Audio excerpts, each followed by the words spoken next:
प्रदेश के अर्चना Tiwari missing case में एक बड़ा खुलासा हुआ। 7 अगस्त को ट्रेन से गुम होने के 13 दिन बाद अर्चना सकुशल बरामद हो गई।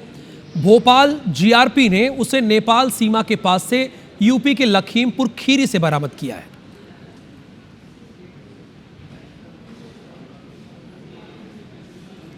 एसपी रेल राहुल लोढ़ा ने बताया कि अर्चना तिवारी के परिजन उस पर शादी का दबाव बना रहे थे। इसी बीच एक पटवारी से उसकी शादी तय कर दी गई, जबकि अर्चना शादी के लिए तैयार नहीं थी। वो इंदौर में रहकर सिविल जज की तैयारी कर रही थी। अर्चना ने अपने दोस्त सारांश के साथ मिलकर भागने की प्लानिंग बनाई। इसमें सारांश के दोस्त तेजेंद्र ने मदद की और इटारसी स्टेशन के बारे में बताया। वहाँ सीसीटीवी नहीं है। अर्चना ने दोस्त के परिचित ग्वालियर में पदस्थ आरक्षक राम तोमर से ट्रेन टिकट बुक कराया। तेजेंद्र ने अर्चना को कपड़े दिए। अर्चना B3 कोच में कपड़े बदलकर A2 कोच से निकली और जानबूझकर ट्रेन में सामान छोड़ा ताकि केस भटके। रेलवे स्टेशन से बाहर अर्चना सारांश के साथ कार से निकल गई। दोनों पहले हैदराबाद गए और फिर जोधपुर से दिल्ली होते हुए काठमांडू चले गए। सारांश काठमांडू से वापस आया और जानबूझकर मोबाइल इंदौर में छोड़ दिया। सारांश को राउंड अप करने के बाद अर्चना को बॉर्डर तक बुलाया गया और दिल्ली के रास्ते फ्लाइट से भोपाल लाया गया। जिसमें इसको शादी नहीं करनी थी। लगभग 3 से 4-5 शादी के प्रपोजल आने के बाद में कुछ इश्यूज हुए, शादियां टूटी या उसको नहीं करना था, उसने ना बोल दिया। एक इंदौर में जो है इसकी दोस्ती हुई। सारांश जोगचंद करके है, 26 साल का लड़का है, शुजालपुर का रहने वाला है। लड़की जानबूझ के सामान पूरा के पूरा सीट पे छोड़ के गई ताकि हम लोग ये सोचे कि लड़की हो ना हो कहीं पे गिरी है, वो कहीं पे भागी नहीं है। अगर भागती तो पूरा सामान लेके जाती।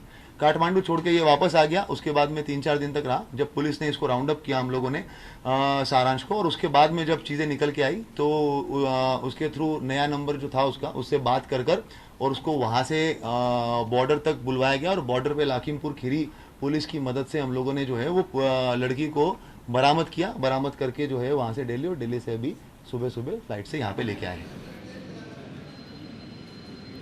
एसपी रेल राहुल लोढ़ा ने बताया कि अर्चना बालिग है और गुमशुदगी के अलावे कोई आपराधिक मामला नहीं बनता, इसलिए पूछताछ के बाद वो अपनी मर्जी से जहां चाहे जा सकती है। अपने मन से गई है, कोई घटनाक्रम उसके साथ में हुआ नहीं है। उसने एक अपना प्लान बनाया, उसको एग्जीक्यूट किया। उसमें से कोई सेक्शन आज की तारीख में जो है वो क्रिमिनल सेक्शन निकल के नहीं आता है। लड़की बालिग है, जहां पे जाना चाहती है वो जा सकती है। इस बीच सारांश का नाम सामने आने से शुजालपुर में उसके माता पिता हैरान हैं। बेटे के प्रेम प्रसंग से इनकार करते हुए वो सारांश को निर्दोष बता रहे हैं।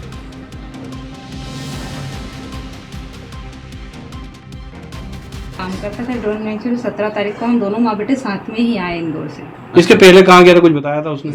इसके पहले इंदौर गए थे। इंदौर से पहले वो 8-9 तारीख को कहाँ, चेन्नई, हैदराबाद, बस यही हमने फोन पे पूछा तो हमें यही बताया गया सर। कभी किसी लड़की के बारे में कुछ बताया उसने? हाँ, उसने 3-1 महीने पहले सपना एडवोकेट सब बताया था उसने कि वो लड़की में उससे कागज के काम करवाता हूँ। वो भी बताया कि मैं इस लड़के से मतलब प्रेम करता हूँ, मतलब शायद हमने उसको मना कर दिया सर। सपना नाम की अर्चना तो हमने अभी सुना। हाँ, सपना नाम की कोई लड़की है और वो एडवोकेट है। बोले उससे मेरा परिचित है तो मेरे कागज डॉक्यूमेंट वगैरह बनवाना है, ये बारे में बताया था। फिर उसने एक आध बार बताया था कि मैं प्रेम करता हूँ साहब, तो ऐसा है वैसा बताया था उसने। हमने तो ध्यान में हमने मना कर दिया, भाई इस लफड़े में मत पड़ना। आपके पहले वो है ना चेन्नई में था, 8-9 तारीख को चेन्नई में बता रहा था वो। 9 तारीख से 10 तारीख को मेरी बात हुई थी, तो मेरा मैं वहाँ जा रहा हूँ। फिर हम सिर्फ इतने पूछते रहे हालचाल कि कहाँ है, कहाँ तक मैं आ जाऊँगा, ऐसा बोला उसने मेरे से।